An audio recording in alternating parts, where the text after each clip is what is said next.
Thank you, folks, for joining us. For those who don't know, we have Soundari Mukherjee in the house, and we know her as. I find it difficult to say Soundari because Sound, as we all know her, is an alumnus of the same college that all the co-founders of Stream Alive went to, and so we go back a long way. Though we hadn't met because we were a couple of years apart in college, and finally ended up correcting that sometime last year. I'm glad for it because sometimes you get this feeling you've known someone all your life, and that's exactly what we felt when we first met.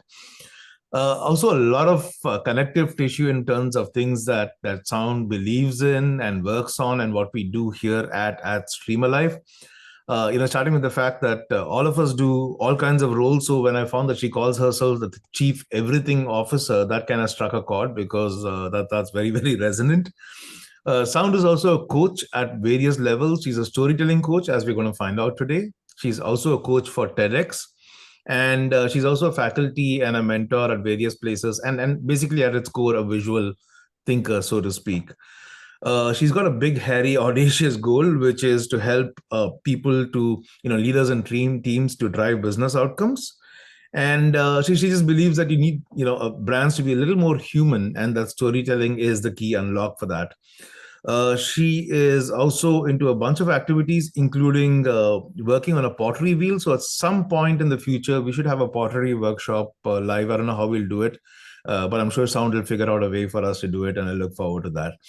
Sound, take it away off. Over to you, and look forward to. I had a preview of this, and I think everyone is in for a fascinating ride today. Thank you. Yeah, thank you. Thank you so much, Lux, Tina, and the Stream Alive team, Duncan and Peter. One for the warm intro. And I'm happy to be here, not just as a storyteller, but also as a joyous user of Stream Alive. And as Lux mentioned, we're going to talk today about fact sell, tell, and story sell. But you have an advantage. You know who was signed in. You know what I do. So I'd love to hear from you about what you do. So if you can just type in the chat, one word, what's your area of work?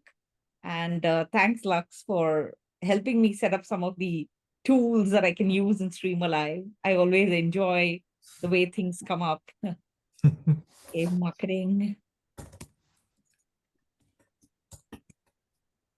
So for those who joined us late, one or two words to explain what you do, a maximum of two words. Health.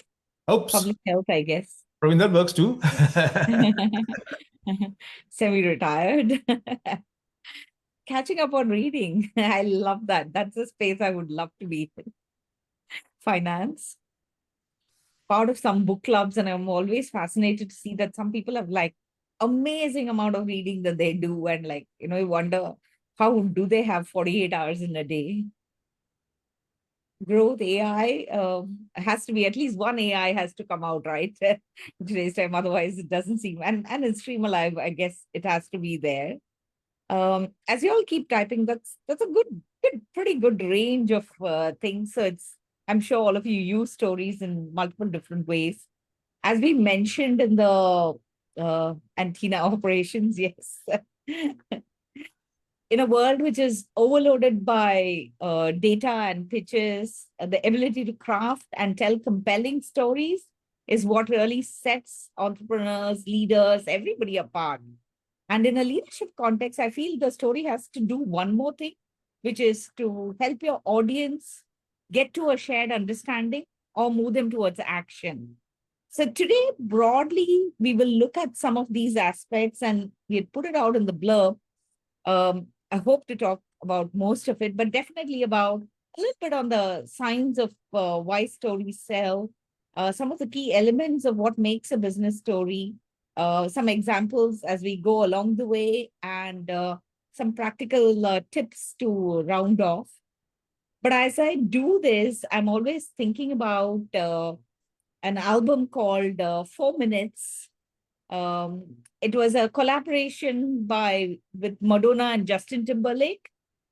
And when they were doing this collaboration, when they were recording this song, Madonna was like pretty unhappy with the lyrics. She said, it's not power packed enough. It's not punchy enough. Let's change this. Let's do that. And at one point of time, Justin just put his hand up and said, Madonna, we can't change the world in 4 minutes.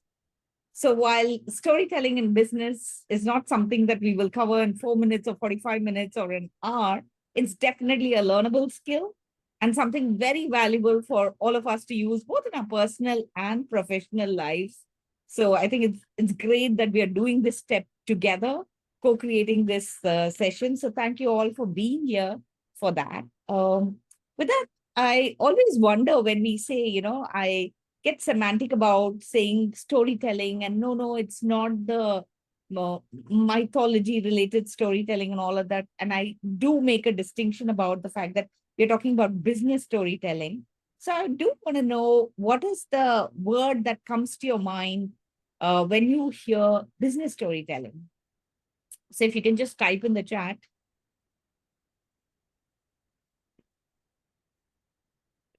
One word, 2 words, I think it should be okay.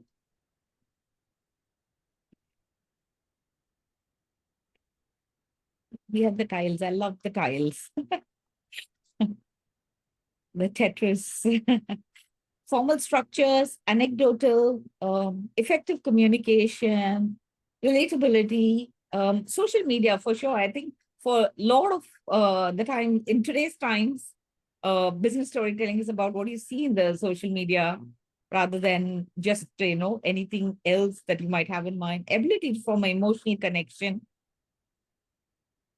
all of it for sure. Definitely the focus is on effective communication. And I love the fact that there is effective before the communication. It's not just communication, but it's our ability to connect with our audience, create that stickiness, memorability, and relatability. Absolutely. All of those. For me, it also triggers a thought around setting up people for success. I know it's not one word, but many words. And that's because about 8, 10 years ago, I had a meeting with the APEC head of learning for global markets and risk at a retail bank here, a British bank here in Hong Kong. I was connected to him by a very good friend.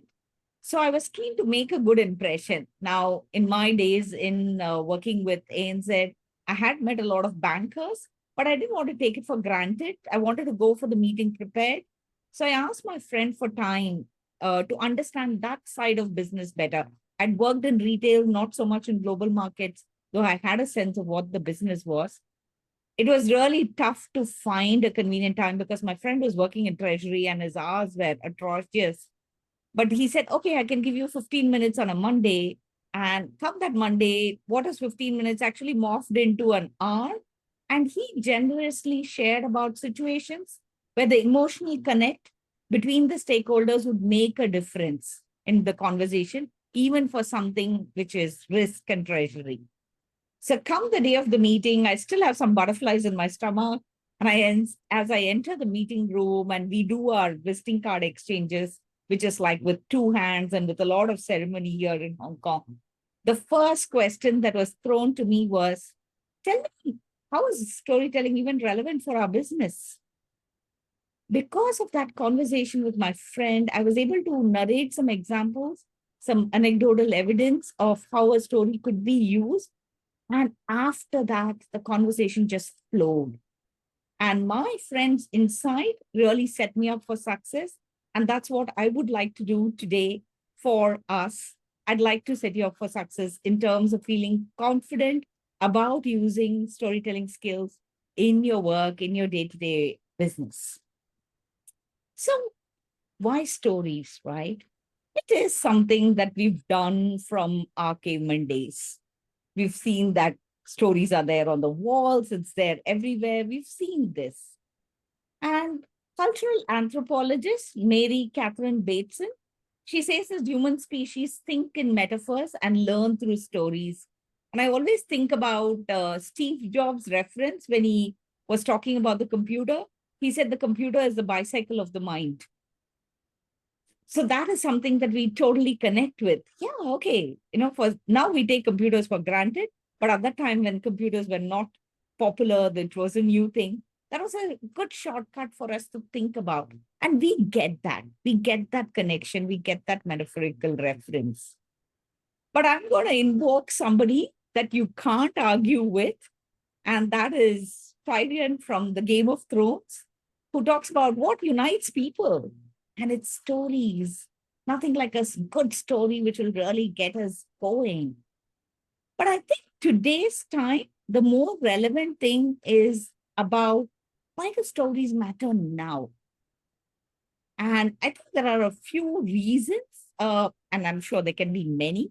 But one of the things that I want to talk about is what I call the ACR challenge. No, it's not a tear on your meniscus or anything like that. It's about just what is the attention that we have today. We are in a day of information overload, there's content richness, we are all distracted people. I mean, if you weren't in this, and I'm assuming you're now listening with your full concentration, you'd probably be browsing on your phone. You'd be, if you had like half an hour, you could look at a Amazon Prime or any other Netflix show, anything else, right? And I think that's where our attention is so divided. And to cut through that noise, a story does a great job of it. The second thing that really comes in the way is comprehension. Today, not just today, we always had jargons which were related to different industries. And I think as the days go by with all the 3-letter words and the 4-letter words which are coming out, it is getting complex, the language. And I remember during COVID, there was a new thing, that new post that came up, which was called the CZO. What could a CZO be? I mean, maybe somebody can just mute and tell me, just like how we have the CEO and the CTO and the CHRO. What could a CZO be?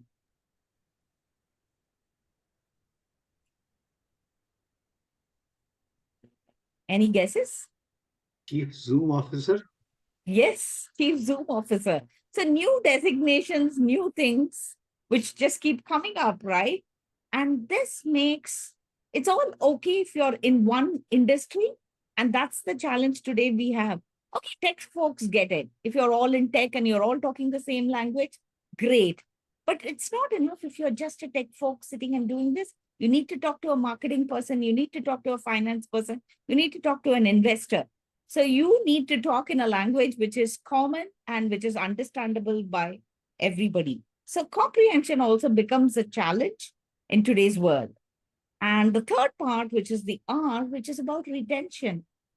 How many of us would have gone to these town halls when we were working in corporates, where the CEO comes and gives this big pitch, and then we have to take that pitch and talk to our teams and say why they need to be aligned to that pitch? For that to happen, we need to be able to remember and retell what was said.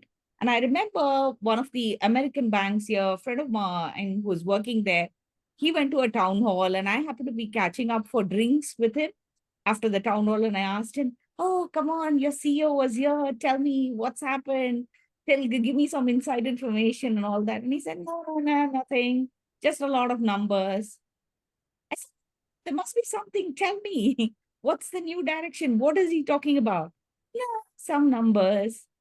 That really makes me think, if this is the impression that the CEO is leaving, that is just a bunch of numbers that he is left with, and they can't share a coherent story or what the direction of the organization is, a lot of money is spent in building these decks. So you do wonder about where is the, the impact of these decks, if that's all people are remembering about. There's a third thing about retention is also about how our brains are wired. Yuri Hassan is a professor and is a neuroscientist. And he says that imagine if there could be a technology where our ideas, my ideas could get into your brains, and I'd love for this to happen with my clients, but doesn't always happen. It'd be amazing, right? If you could possess a device, but we already have it. It's the human communication system and it's the effective storytelling. And when our brains connect that way, and this is what stories are supposed to do, when you hear a story, the speaker's brains and the listener's brains have something called as neurocoupling. When I'm starting to say a narration, when I say, last week when I was walking on the road, and you almost start filling up the blanks as I'm speaking. So the listener's brain really gets attuned to the speaker's brain, and there is a connection. And that connection is what is called neural coupling. And that happens when they did a lot of MRI scans and research around it. And this happens when people are sharing stories. And over the last few years, this is the work I've been doing with organizations when I've been crafting their strategies, helping them communicate. And working with the leaders, this is something that I realized that the most effective leaders share examples to make a point. How do all these world leaders build trust? They don't just present data, they tell great stories. So let me share one. In November 2015, in a panel discussion, which was part of an APEC summit on climate change in Manila in Philippines, Obama asked Jack Ma, why is there a need for climate change? And Jack Ma said, it's not just my passion, but it's my concern.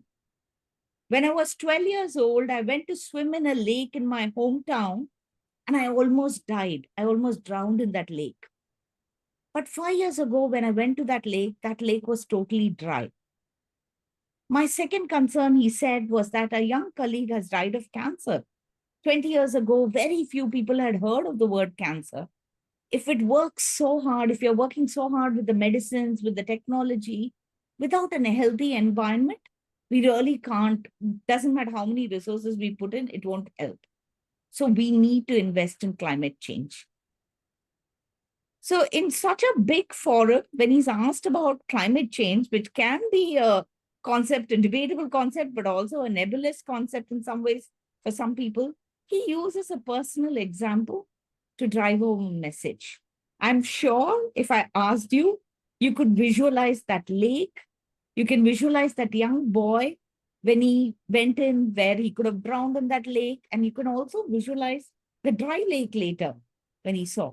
So those visual moments really help us connect to what his passion points are.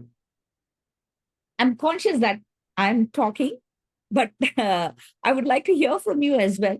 Who do you think is the best business storyteller that you've ever heard?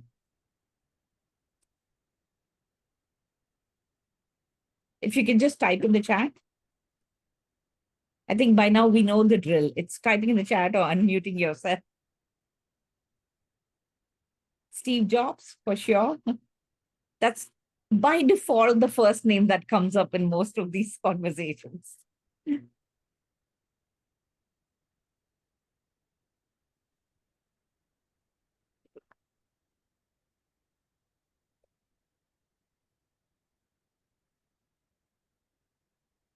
Satya Nadella and the Current Times. Thank you, Lux, for making that bracket announcement about Elon Musk. That was very important. Just the stories bit. Otherwise, I was going to disown, defriend you there. Lux, oh, Donkin, very nice. Oh, there's a Lux fan club there. I've been sending memos to a lot of people on the side, yeah. His economics sometimes come across as stories, yes. I mean, sometimes we have people concocting stories. Any other names? Well, as you're typing, actually, all of us are storytellers. Yeah, we are not talking about AI and hallucinations now, Tina. Yeah, Indranui, absolutely, Dabalina. Thanks for sharing that. All of us are storytellers. When we work, when we talk to people, we always start sharing our experiences. You know what happened last night? You know, when I went to Ladakh, this is what happened. When we were in the Bay Area, I heard this. We are sharing examples and we are sharing our experiences. But somehow, sometimes at work, we tend to focus only on data. And then we come across as somebody who's going to put some people in perpetual coma or trauma about how we communicate and what we speak about. And I think that is where some of the biggest challenges on storytelling is on how do you get people to embrace it, evangelize it, and take it forward. And we know that we make sense of the world through stories. But I hear some of the problem statements from our clients, which is to say that our leaders are not inspiring. Staff engagement survey shows that leadership communication is at an absolute rock bottom. Our values are just hung on the wall. It's like a talisman, as if it's to ward off some spirits, but we don't know how to bring them to life. Our salespeople have great technical knowledge, but they're talking like they're talking out of brochures. And there is over reliance on PowerPoint, and which is generally seems to be a common theme as well. And when I was doing this, that's when I stumbled upon, I say it was not a eureka moment or anything like that, but I saw that people were using stories and they were impactful. I started using stories myself and I saw that the connections were building. And then I started evangelizing it. And it's not about storytelling. Leaders and salespeople or entrepreneurs, nobody wants to be a storyteller. Maybe Lux at the back of the mind because he writes books, he wants to be. But what you want to be is you want to be effective. And one of the first things that I tell people is that we are not interested in storytelling per se. It seems counterintuitive, but we are actually interested in achieving fantastic business results using a simple tool for communication, which is storytelling. So it's just adding that tool to our repertoire. Nothing big, not the Bollywood, Hollywood kind of storytelling, but small anecdotes, small examples in our day-to-day, which really helps build the connections. So I want to pause for a minute now and ask you, what are some of your biggest pain points or challenges when it comes to storytelling? Either by telling it yourself or when you listen to stories, whichever way you want to read the question. So if you can just type in the chat.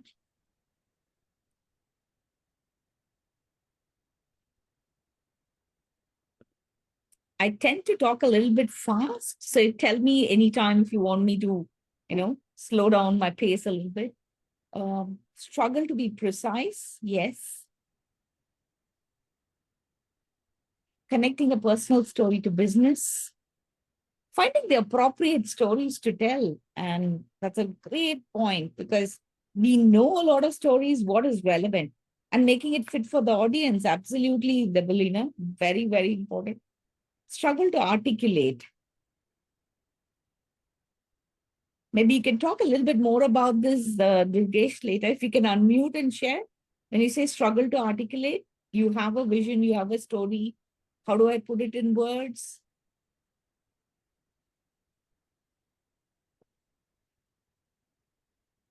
In case you're not able to unmute and share, maybe you can type in the chat as well. Confused. Okay. Like what point to pick up, which is the story to share. Not going, eesh, I should have mentioned that story. What I can share and what not. Understand. Yeah. And I think that's a lot of a challenge that most people face, especially when they are sharing personal stories. How personal is too personal can be a thing. So you do want to be that vulnerable, authentic leader who's sharing a personal story, but sometimes that doesn't feel comfortable. And I will come to it. I'll talk a little bit about it as we go along. Thanks for sharing that, Durgesh. Really, I mean, this is a common challenge. Amount of detail to provide without rambling. How much is too much? Yeah, right. Yeah, and Sound, if you don't mind helping us stress test something, I would love to summarize everyone's points. If you just go to the right of the arrow where you are right now, your mouse. Okay. If you just move your mouse to the bottom of the screen, yeah, and there you should, to the right of the arrows, yeah. Yeah, okay. just click on that light bulb, which is a summary. It kind of summarizes everyone's responses. I'm just curious to see what comes up because we got some amazing responses there. No, thanks for telling about these features as well as we go along, because sometimes maybe we are using, I feel that it's like, oh, the first one, oh, it does a summary, AI summary, mastering timing, relevance and clarity, memory and recall. audience connection, tailoring to the audience, content selection, what is the appropriate one, effective. Pretty good. Pretty good. Yeah. Yeah, pretty cool actually. If I may say so Yeah. much. Oh, that's great. That's good to know. Can you also see it as a list, like the list version, or you're Yeah, on mute, Lux, you can see the list of responses. at the back? Yeah. Yeah, if you do a pause, Yep. So if we Ah, okay. just do pause. If you come Oh, down, when I do a pause. Okay. yeah. Ah, okay, great. Fantastic. and you could scroll up and down if you wanted to go through all the Yeah, responses. that's fantastic. Great. Always happy to be tech support. No, I think it's great to learn the features as well, because I think it's like the iPhone. There are so many buttons there. I'm sure I'm using it at 1% capacity. Literally, when I got a new phone, I thought, okay, they had a offer to run us through all the features. And I said, I'll set up a call with the Genius Bar and just ask. You may not use all of it, but it's good to know, right? So thanks for doing that for me. You are the Genius Bar there. I think all of these are really, really relevant points. And this is something that all of us struggle with. And this is the reason why having some structures, having some frameworks around storytelling could be really useful. There are many areas in which storytelling can be used to great effect.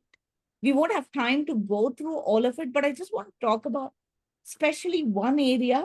One of the places where storytelling comes in really handy is on strategy communication, or when you're communicating a change.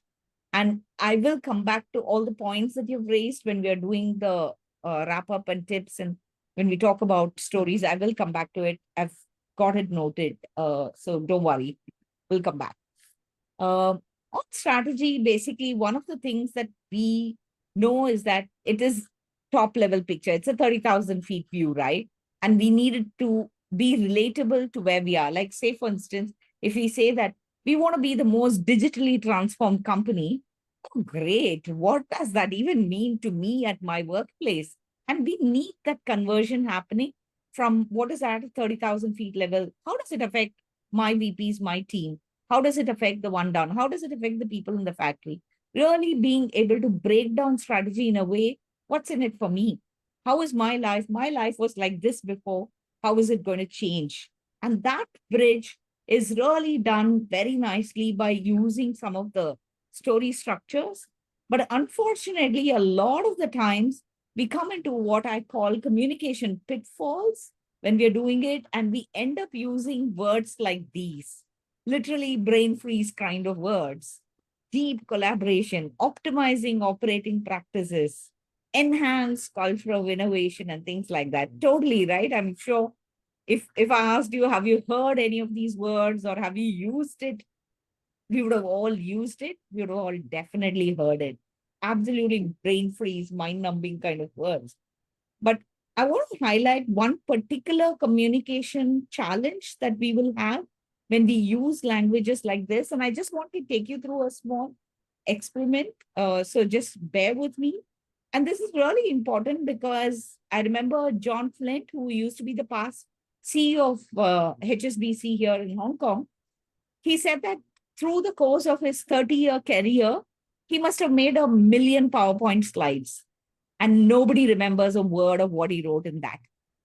But along the way, he shared great stories of his successes, his failures, what worked. And he says, today, that is what people are still in touch with me for. So we really need to find a way to cut through all those communication pitfalls. And let's just look at one of it. I'm going to show you a slide with a lot of words. So bear with me. It's the awfulest slide that you will ever see. But I want you to take a minute to read it and then tell me what is the process that is being described there. So just play along with me. I'll read it along with you and then I will pause and stop and ask.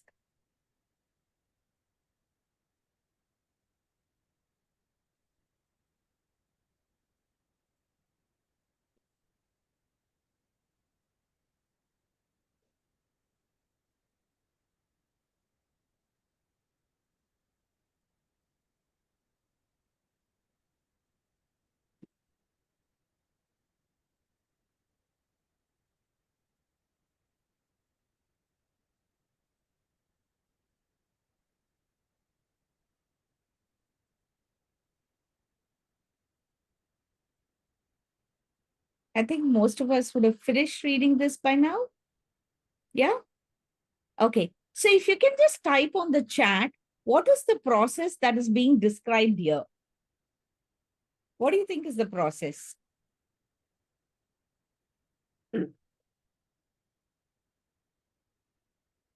I know I test tried it on Lux. So Lux, you are exempted from answering unless you want to like generally throw in some spin there.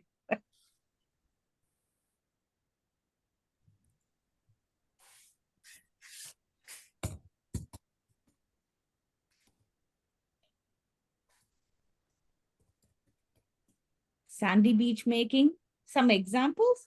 Praveen, examples of what? Dancing outside. I'm trying to tell something, so I'm trying to illustrate, use an example. Uh, like when of course, I would give the wrong example when it comes to marathon running. I would say it is good to both run and walk instead of just run and walk. So that's why I correlated with the run and the walk statement there, that I would Mm, use that as an example. right, Uh, right, or right. why is a newspaper better than magazine? Because it has more relevant content. Magazine may be figment of imagination, though of course newspaper today is also a figment of imagination. No, great connection. Great. I like that. I like that. Analogies and comparisons, Develina, reach for the stars, some motivational speech, maybe. Reach for the stars, do well, some, as we say in India, Gyan, some knowledge based book writing process for the start. I mean, I always will hope and pray that nobody gets the answer, but that apart, there's always somebody who will sometimes. Today we have with the quorum that is, I think I'm safe. What if I, instead of just letting you read it, what if I showed you this picture and then I ask you to read the same process? What do you think the process actually talked about? Right, making. And making newspapers better than a magazine. The kites come out really well in that. Seashore, a lot of breeze. It's better to run than to walk. All of it, right? Rain, however, soaks in fast, birds seldom get close, all of that. Rock serves as an anchor, everything. But this is how we end up communicating messages. We give a bunch of process notes, we give a bunch of data points or process notes, and we tell people understand and go ahead and do what you have to do. And most of the times people understand it in their own way. It could be about dancing, it could be about marathon. So based on what you understand, you take that and go ahead and implement it in the organization. But as a leader, what you've forgotten to do is to give the gist before the details, which is, where is the point? Why do I have to wait for the 27th slide for the point to come out? Why don't I have the point right up on top? And I think not giving the gist before the details is a problem of communication. And this is one of the biggest reasons why our big picture communication and strategy communication fails. And the way to do it is to do it actually in a structured fashion, using a story template, which we won't have the time to talk about that template today, but there are templates in which you can use to, how can you influence action? How can you communicate your sales strategy? How can you communicate success stories better? How can you talk about clarifying a change? All of that, there can be specific structures which are developed, which are organic, which are already there in different forums, which we can put together and create a structure so it makes the communication really precise and powerful. I want to talk about a couple of myths about stories. One is that this is a vendetta against PowerPoint slides. No, it's not. We are using PowerPoint slides, but it is a request to actually create a narrative around the data. In earlier times, when we talked about data storytelling, for instance, we talked about visualization mostly. And the visualization tools have really come a long way. Or we focused on just the analytics part of it. But today, when we look at data storytelling, it is the analytics, it is the visualization, it is how you apply the business acumen to it, and what is then the overarching narrative that you're creating around it. So I really like what Brené Brown talks about, saying that stories are actually data with a soul. We are trying to get the soul into the data so that it is not just facts and figures, which take us to the head. It is stories and emotions, so it takes us to the heart. So instead of just reaching a conclusion, you're moving people to action, and which is the space that you want to see people in. You don't want them to just form conclusions and leave it at that. You want them to take it to the next step. So I really want to focus on looking at, of course, we need data. No business runs without data. We do need the data.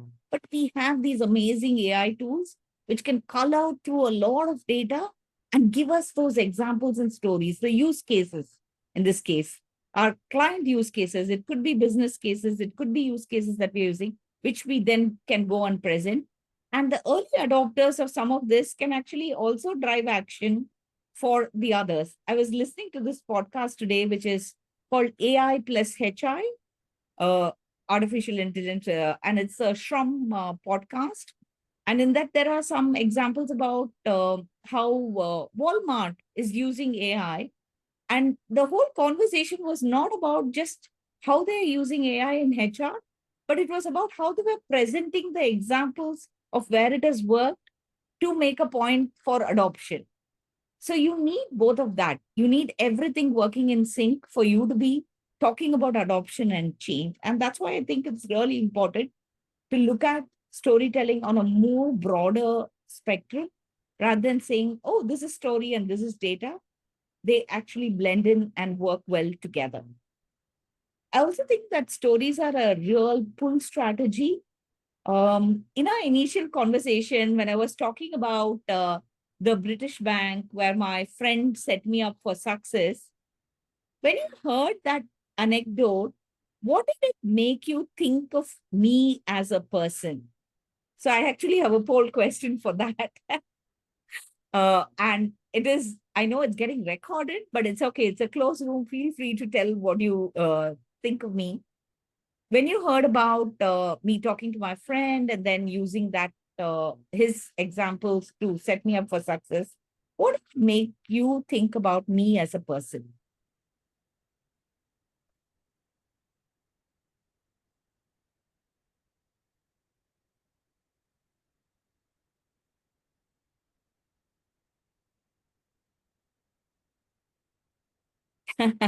Someone who did a homework at school, diligent,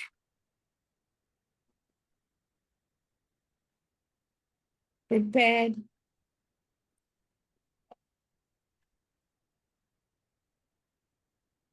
I'll wait for a couple more. Sometimes this feels good. I can just stay in this zone, but you know, seek support openly. Thanks, Evelina. Astute. Thank you. Yeah, you can keep it coming. This can be good fun for me, but in the interest of time, what if instead of sharing that anecdote, I said, hi, I'm Soundari. I'm someone who does my homework. I'm very diligent. I'm prepared. I seek support. I'm astute. What if I had said something like that about myself? How would you think of me as a person? And you can just add to the same chat on that.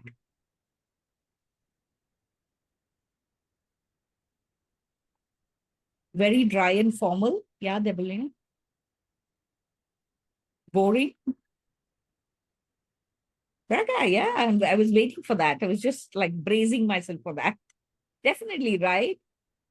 But this is how we introduce ourselves.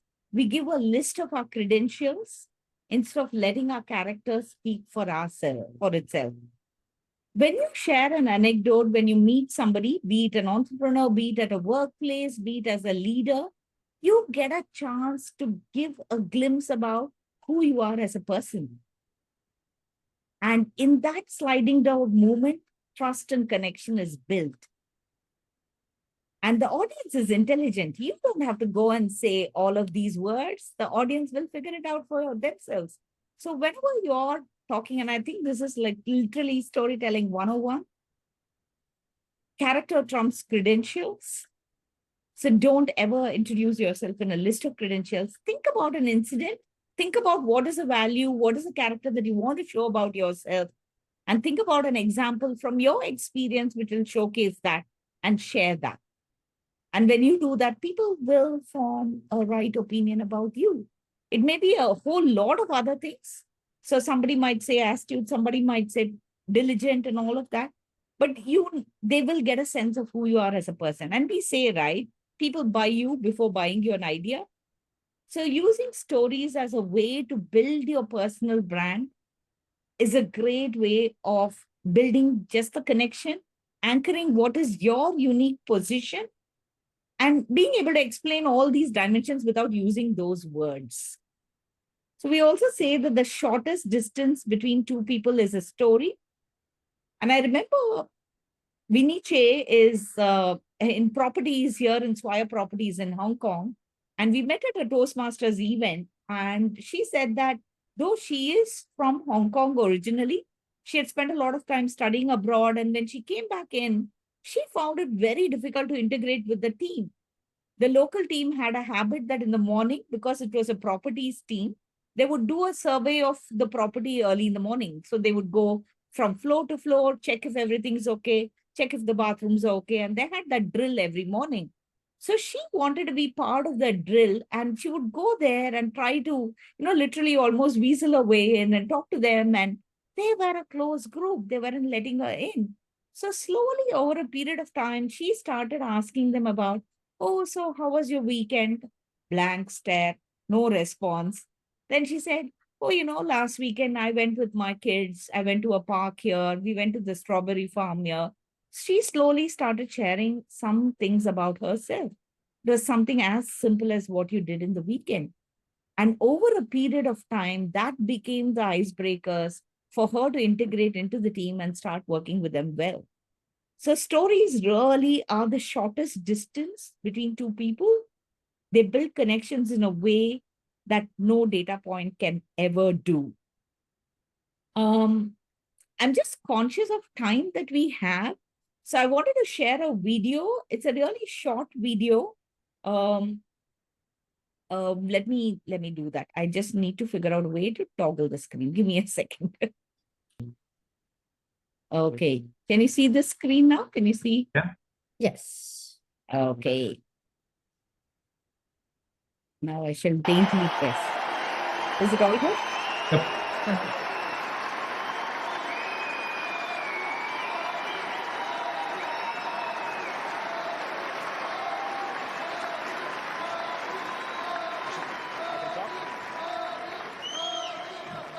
Yeah.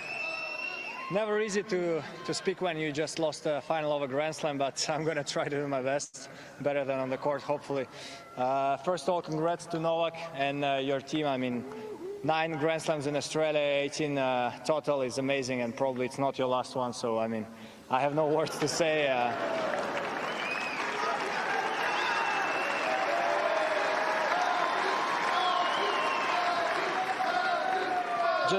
Just to tell you a small story, guys. First, I practiced with Novak when I was, I think, like 500 in the world or 600 in the world in Monaco, and so he was already #1, just won Wimbledon. And I thought, okay, he's not gonna speak to me or something, because the guy was a god for me. And I came there, and because I was shy, so I didn't speak. So he was asking me questions, talking to me like a friend. I was really surprised, and it never changed since I was 600 in the world or 4 in the world. You're a great sport, great person. So congrats to you. Yeah, so I'm just going to pause this here, because the whole video, we don't need to see the whole video. Not because I'm not a fan of Djokovic, but so I want to ask you, let me toggle back to the other screen, and I can. Okay, are we back onto Stream Alive? Yeah. Okay. Seeing a screen. Okay.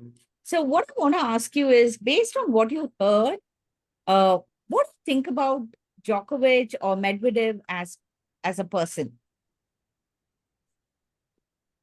It could be 2 questions actually, but Happy with one question there.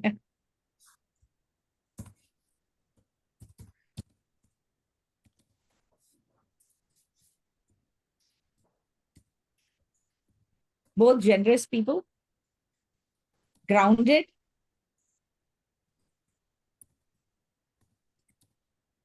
generous sport, Djokovic.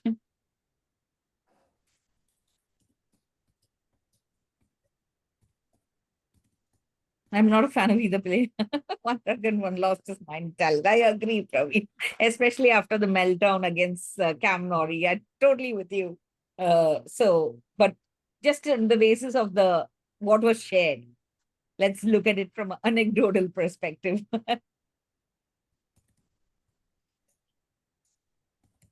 Yeah, totally. I mean, I think what it does is in just sub 1 minute, 4 seconds, Medvedev was gracious in his defeat, humble and helpful to that extent. Yeah, in this context. But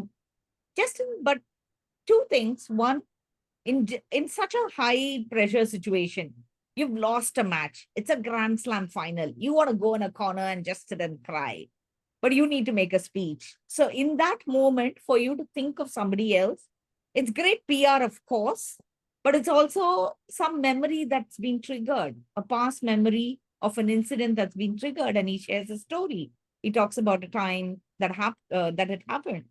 And what it does in that 1 minute is it gives us a rich glimpse about both of them as people. Even if we didn't follow tennis, if we follow tennis, we have a problem. But if we did follow tennis and we just looked at it from that perspective, we get some sense of who they are as people. And I think that's the power of stories. And the other myth about also, how far he has come. The other myth is also about stories don't have to be long. They can be really short and punchy. The essential elements have to just be there. So that segues really nicely to talk about, we've been talking about stories and sharing some. So I just want to leave you with one framework today before I go into couple of more examples, which is what is an anatomy of a story? If you have to break it up into parts, what does a story have? A story will always have a time and a place. Last week, when I was walking down the road, a few years back, when I was speaking with somebody, it will have something which will give you a time and place. So anchoring your narration around it, and Durgesh, you were talking about, what do I pick and choose? So even if you can put the bare elements of what we are going to share now as a story, you will get something which is really punchy, impactful, and very neat. So you have your time and place. All stories are a sequence of events. This happened, then this happened, and then this happened. One cannot happen without the other, literally. So it's a sequence of events. And what makes the sequence of events really interesting is if there are characters. And it makes it even more interesting if the characters have conversations. And he said to me, he asked about me, he asked me questions, he said this, she said this. The first person narration makes the story really come to life when you're talking about it. Underlying all this could be anything. It could be a normal, boring narration. But what makes a story special is that aha moment, is that reveal. Something unexpected happened at the end. Something that we didn't see where it was taking. So that reveal, that unexpected angle. And again, all of this you could go and tell in a bar to a friend, and it would be okay. But in a business context, all stories have to have a point. Why are you sharing that story? Without that point, nobody at work needs to take the time out to listen to you. If it was at a bar with a friend, at a friend's house, or having tea with a friend, it's okay. You don't have to have a point. You can ramble, you can talk about it for a long time, no issues. But if you are talking at work, people want to know, why are you sharing a story?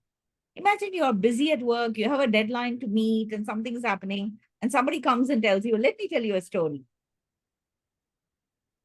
Nobody's going to listen to it because you're in that time pressure at the work mode. But if you tell them, I'm going to tell you something which is going to change the way you're looking at your presentation, the heads are going to go up, people are going to listen. So you need to tell the why before you share that example or what.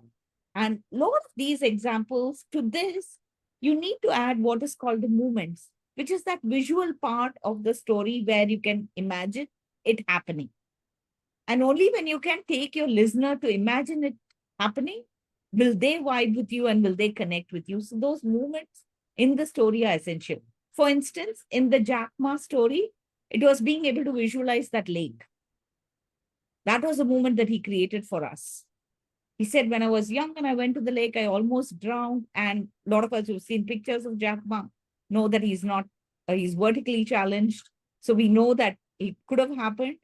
And then the mystery of the fact that 5 years later he went and it was a dry bed. There was no water there.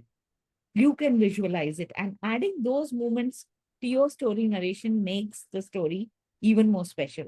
And some of the story types which really help us build trust and connect as entrepreneurs, as somebody who's pitching or talking, is things like, why do I do what I do? What has been some personal career turning points? And what did I learn from a big mistake? Or why am I like you? And a lot of these are personal stories, but they don't have to be personal stories. Even if you say that data is my oil and I'm a data person, you could talk about stories of your clients. You could talk about how your product was conceived. You could talk about why this became a pain point. And I know that Stream Alive on their landing homepage has a story of why Stream Alive came.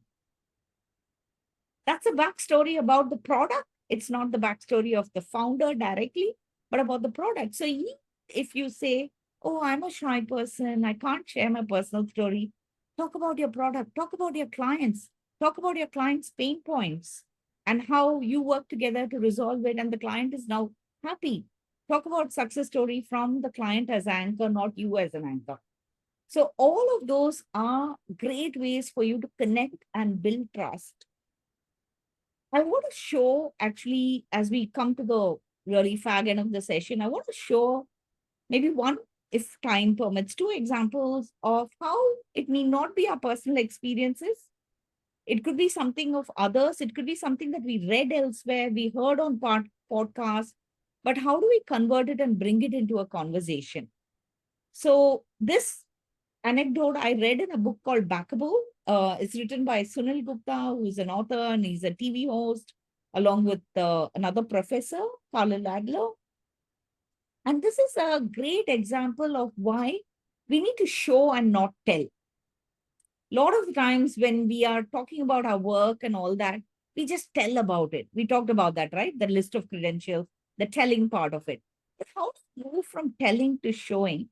And Sunil in this book talks about a time when in the office of a venture capital firm, he met this really likable startup founder who was from New York, who was pitching for his pizza delivery app.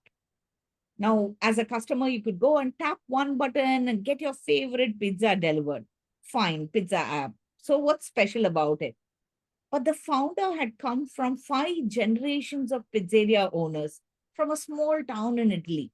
And as Sunil and the founder were talking to each other, he found that it was so fascinating, this person talking about his great-grandfather who opened the family's pizzeria business in a small town in Italy. And he was totally charmed by this guy. The guy had a thick Brooklyn accent. He had a genuine smile. It was a sense of ease. But when the investors came, Sunil suddenly found that the founder froze. He just pulled back his smile. He put on a very serious and solemn attitude. He started going through his slide deck, and his easy style just began to evaporate. So the slides were very well designed. The content was strong, but his delivery was flat. And sensing that the investors are not listening to him, Sunil decided to help the founder. And he said, hey, why don't you show your app on your phone?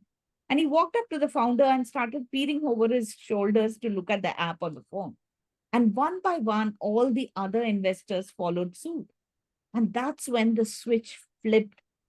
With everybody huddled over him showing his app, showing the features, his energy came back. And his personality shifted to how it was when he was sharing his family story. And he got their interest. And a few weeks later, he got the investment. And I think we see this happen with a lot of founders who leave aside their story, or the story of the product discovery and focus only on the data.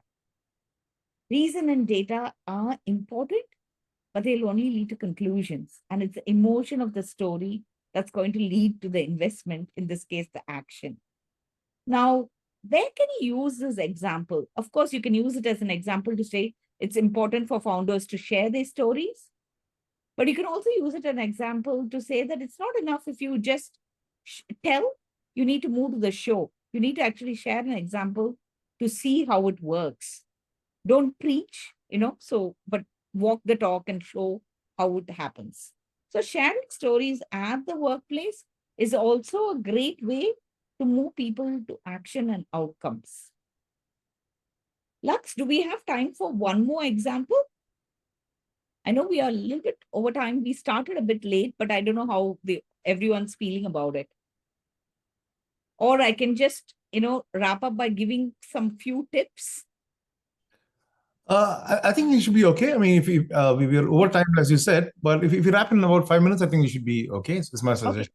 So I will just move to some of the tips part of it. I just want to say that stories are not just about, I'll skip this for now. We tend to think of storytelling as, just the storyteller and the listener, but there's a before and there's an after. There is a whole experience of the people in the audience. It's the story itself. It's also what expectation people came with. If I came with an expectation that I will get something and I get something else. So it's also understanding people's styles of storytelling. How are they doing it? What are they saying? What are they not saying? And I think that's where this whole thing of testing and iterating and creating your story comes into play. I get asked this a lot with people who are working on their stories saying, oh, I don't know if I say it, will it fall flat? What will happen? Oh, I don't know if the audience will listen to it. Doesn't matter. Be like, and I was sharing this with Lux the other day, be like the stand-up comedians.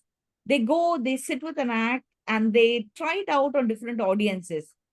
Then they say something, then they watch, oh, the audience laughed loudly for this. Let me note it down. Oh, they didn't look, they fell flat. Okay, I'm noting it down. I'm making notes. So constantly you're testing and making notes and making those adjustments. So just like that, you can continuously test, take feedback, improve and repeat. What you're looking for is a moment of connection. And we can do that now, right now, as we are on the call, when people are there. Is there a spark of interest in their eye? Are they leaning forward to listen? Are they smiling at an anecdote or are they nodding along? What is happening? And you can, of course, take a formalized feedback later. You can do that with your story buddies. If you don't, obviously, before you do the big CEO presentation, you can test it with your team. And the whole thing is about going with that curiosity, trying it out, testing it, and seeing what connects. Okay, I shared this example. What connected with you? Ask those questions and learn from that.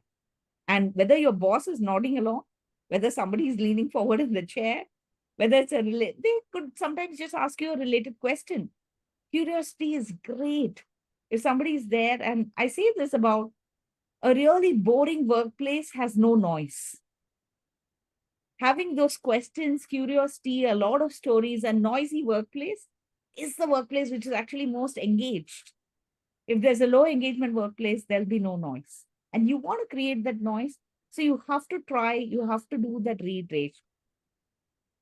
I know that we had a really short time in a way today, but I want to leave you with a few tips to remember about storytelling.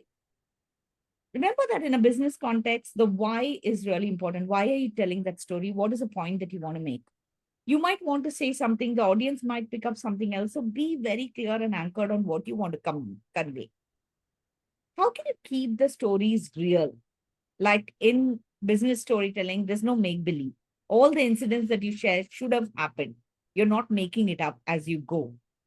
You can do that by actually using the story structure because you're giving a time and a place and you're talking about a sequence of events. It's very easy to cross-check and find out if it actually happened. You're not bringing it out of the air. So anchoring it on to details really helps you keep the story real. Small anecdotes, adding that emotion, adding the imagery, no storytelling voice, no drama, in terms of a movie. Keep it short, because you know that imagine a CEO is in a rush, or imagine that it's a high stake conversation. You want to be able to really give it in a very crisp and concise fashion. Both Jack Ma's example, what I shared about 4 minutes, that is again a story. It's an example of what can be used to make what point. All these are short anecdotes which you can use to quickly make a point. Have a variety of stories. You don't want to be called that, oh, did she tell you that story? She always shares that story. You don't want to be a one story wonder, but you know that the audience is different every time. So you can bring on the same story if it makes a really good point. Have a basket of stories that you can dip into. I am from Chennai, which is in the south of India. We have this big project on rainwater harvesting. So stories are like that. You need to collect them when they are pouring, when they're coming out of a book, when they're in a podcast. You need to collect them. So find a way to collect those stories, other people's examples. Your own examples you'll remember, but remembering other people's examples with the details requires some practice. So find a way to capture it. I use Evernote to put in all my stories that I read from everywhere, be it from economists, on a podcast, on something else. I use it, I tag it so that I can retrieve it. And definitely with age, memory is becoming a thing. So I do need to go and refresh saying, oh, I'm going to be talking to these clients about having an innovative mindset. What are some of the examples which will help me anchor that point? So I go back and look through that and actually create a content from around that. Other than that, practice, practice, practice. The most natural storyteller is the one who has had a lot of practice. It's not the thing about Steve Jobs also said that he used to practice in front of the mirror. All of us need that practice, especially if you have to remember the details of stories of others. We won't get the details right unless we do that practice. And I say this about pottery as well.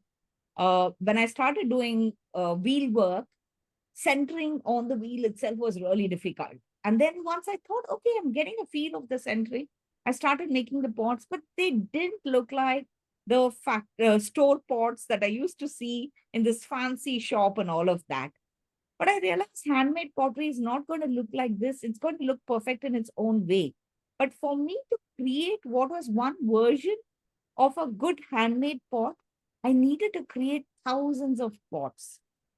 If I had sat and tried to create just that one perfect pot, I wouldn't have created anything at all.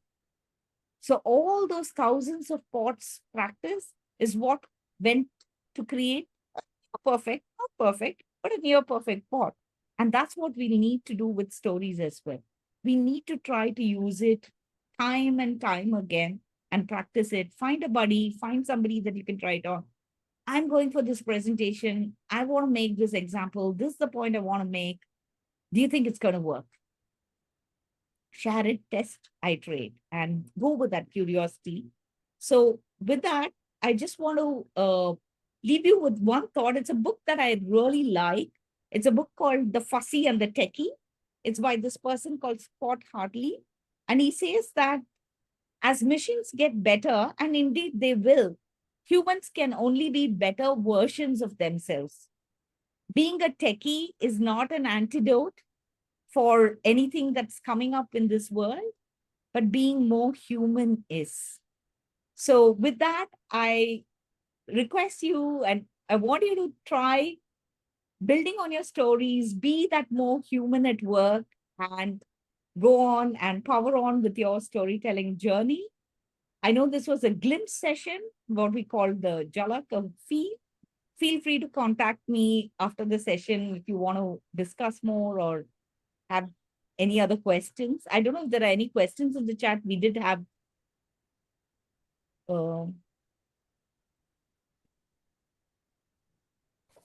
So I think it's I think it's covered. the questions. Yeah. I think it's the last three, but I guess you covered them actually in terms of how you capture it with Evernote and how you remember.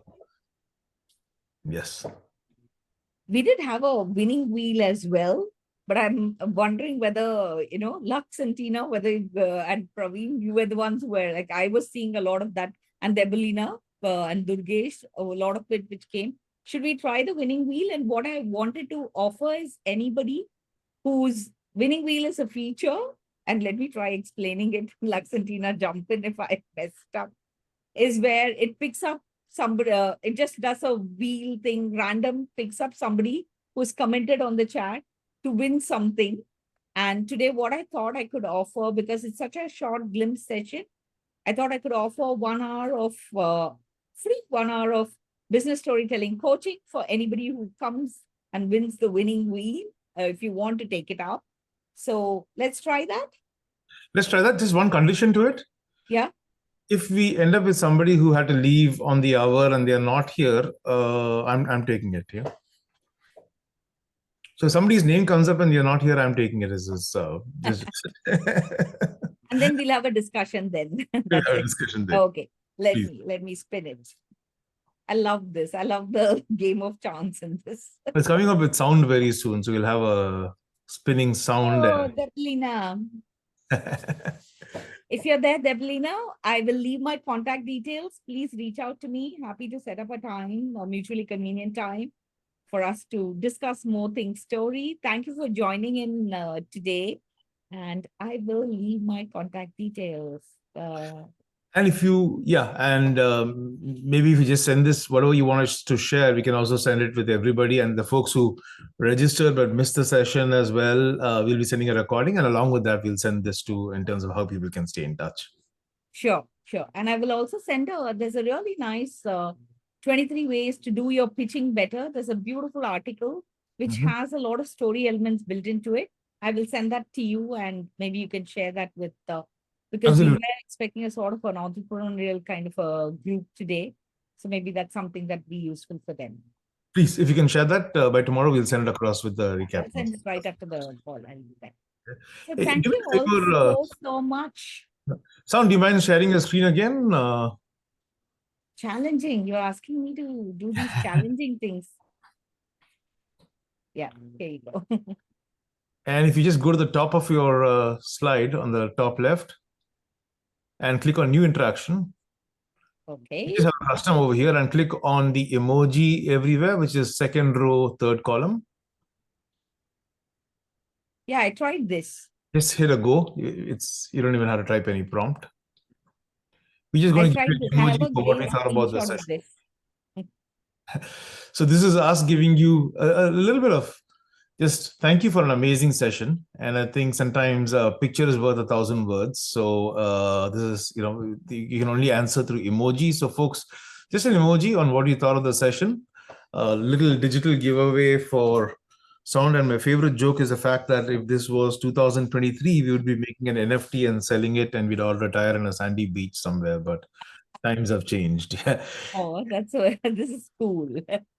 I took this on one of my sessions, and the students really loved it. So it's a great thing to play around at the end. Thank you so much. I think it's a lot of fun for people to channel their inner child. And thank you from everybody who attended the session, the people who are going to be watching the recording afterwards. And from two other people as well, personally, one is Sunil Gupta and one is Jeff Bezos, because thanks to you, I just bought that book of theirs. So they thank you as well for the incremental sale that Amazon and Sunil made. Thank you so much.